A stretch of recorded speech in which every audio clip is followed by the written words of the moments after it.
Ayan, actually mainit na topic na ngayon yan, yung revision ng juvenile law.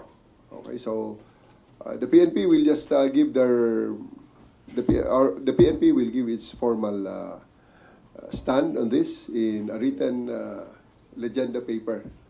This is one of our legislative agenda na ibibigay natin sa ating Kongreso para magkaroon naman kami ng boses kung mag-revise ng batas regarding sa mga juveniles natin.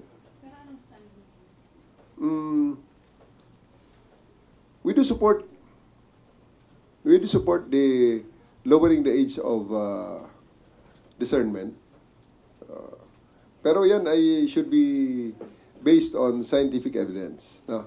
May mga studies tayong dapat i-consider kung yung current na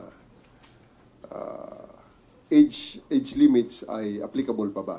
Or baka naman ang kamalayan ng mga bata ay naging masyadong mataas na dahil nga sa access nila sa information sa murang edad.